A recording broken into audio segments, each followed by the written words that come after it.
یہ جو صبر ہوتا ہے نا اور جو برداشت ہوتی ہے، یہ اتنی خوبصورت چیز ہے جو اللہ اپنے بندے کو عطا کرتا ہے۔ میں آپ کو آج ایک بات بتاؤں کہ آپ نے کبھی یہ سوچا ہے کہ آپ کو یہ کیوں کہا گیا ہے کہ تمہارا صبر ہی تمہاری سب سے بڑی طاقت ہے؟ صبر کو طاقت کیوں کہا گیا ہے؟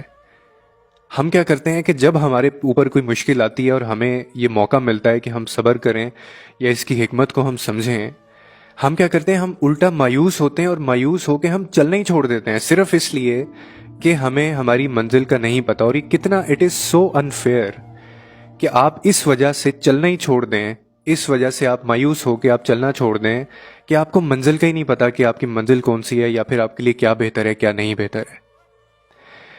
جس چیز کا آپ کو نہیں پتا، اس کا مطلب جانتے ہیں آپ کیا ہوتا ہے؟ اس کا مطلب یہ ہے کہ اس چیز کا آپ کے خدا کو پتا ہے۔ جو آپ نہیں جانتے، جو آپ نہیں دیکھ سکتے، جس چیز کا اندازہ آپ نہیں لگا سکتے، اس کا مطلب ہے کہ خدا اللہ اس چیز کو جانتا ہے۔ تو وہ چیز کیسے غلط ہو سکتی ہے جو اللہ جانتا ہو اور وہ آپ کے طریقے سے نہ ہو رہی ہو، وہ اپنے طریقے سے اس کو کرنا چاہ رہا ہو؟ یہ کتنی خوبصورت بات ہے اگر ہم سمجھیں۔ ہم الٹا کیا کرتے ہیں، ہم مایوس ہوتے ہیں، ہم چلنا چھوڑ دیتے ہیں۔ آپ یہ شکر کریں کہ اللہ تعالیٰ ہماری یہ جو بیوقوفیاں ہوتی ہیں نا، ان کی سزا ہمیں فوراً نہیں دیتا۔ میں نے ایسے ایسے لوگ دیکھے ہیں جن کی جب دعائیں قبول نہیں ہو رہی ہوتی نا، وہ ہاتھ اٹھانا ہی بند کر دیتے ہیں۔ یعنی جن سے وہ رابطہ کرنا چاہ رہے ہوتے ہیں اللہ تعالیٰ کے تھرو، ان سے ان کا رابطہ نہیں ہو رہا ہوتا، تو اس کا یہ مطلب تھوڑی ہے کہ آپ اپنے خدا سے رابطہ توڑ دیں، آپ اس کے سامنے جانا ہی چھوڑ دیں، آپ دعا میں ہاتھ اٹھانا ہی چھوڑ دیں، آپ اس سے مانگنا ہی چھوڑ دیں۔ یہ تو بہت بڑا گناہ ہے جو آپ کرتے ہیں۔ تو پھر وہ بات ٹھیک کی ہے نا جس نے بھی کی ہے کہ امید انہی لوگوں کے لیے ہے جو یقین رکھتے ہیں، اور مایوسی ان لوگوں کے لیے ہے جو انتظار نہیں کرتے۔ تو پھر اس کا مطلب ہے آپ کو ٹھیک ملی یہ چیز۔ آپ کو امید بھی کیوں ملے جب آپ کو خدا کی ذات پہ یقین ہی نہیں ہے، جب آپ کو یہ پتہ ہی نہیں ہے کہ جو ہو رہا ہے آپ کے بہتری کے لیے ہو رہا ہے، اور ہر نقصان جو ہے وہ آپ کا نقصان نہیں ہوتا؟ تو اس کا مطلب ہے پھر آپ کو وہ امید بھی کیوں دلائے؟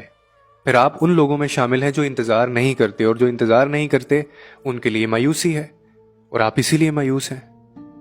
آپ جیسا رویہ اختیار کر رہے ہیں، آپ جیسا اللہ کو گمان کرتے ہیں، وہ ویسا ہی آپ کے لیے۔ اور وہ خود کہتے ہیں اپنے بارے میں کہ مجھے تم جیسا گمان کرو گے میں ویسا ہی ہوں، جیسا مجھے جان لو گے، جیسا مجھے سمجھ لو گے میں ویسا ہی ہوں۔ تم مجھے سمجھو گے میں قریب ہوں، میں تمہارے قریب ہوں۔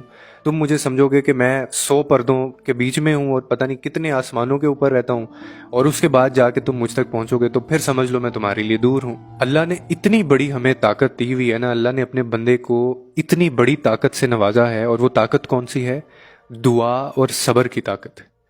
آپ کو اندازہ ہی نہیں ہے کہ آپ دعا اور صبر سے آپ ان مقامات تک پہنچ سکتے ہیں جہاں تک جانے کا آپ زندگی میں کبھی گمان تک نہیں کر سکتے۔ یہ صبر آپ کو وہاں تک پہنچائے گا، یہ دعا آپ کو وہاں تک پہنچائے گی۔ ساری طاقت کو تو اللہ نے آپ کے ہاتھ میں دی ہوئی ہے۔ ہمارے پاس یہ اختیار ہے کہ ہم اللہ سے مانگیں، لیکن ہاں تڑپ کتنی ہے، آپ کو وہ چیز چاہیے کتنی، یہ اب آپ کے گڑ گڑانے پہ، آپ کے مانگنے پہ ڈیپینڈ کرتا ہے۔ بس آپ کو یہ چیز جاننی ہے، سمجھنی ہے، اور آپ کا یہ یقین ہونا چاہیے کہ اللہ رب العزت کوئی بھی چیز خالی نہیں رکھتا۔ جو چیز آپ کی زندگی میں خالی ہوگی اس کو بھرا جائے گا، اور بہتر طریقے سے، احسن طریقے سے اس کو بھرا جائے گا، کیونکہ وہ بہتر جانتا ہے کہ آپ کے لیے کیا ٹھیک ہے۔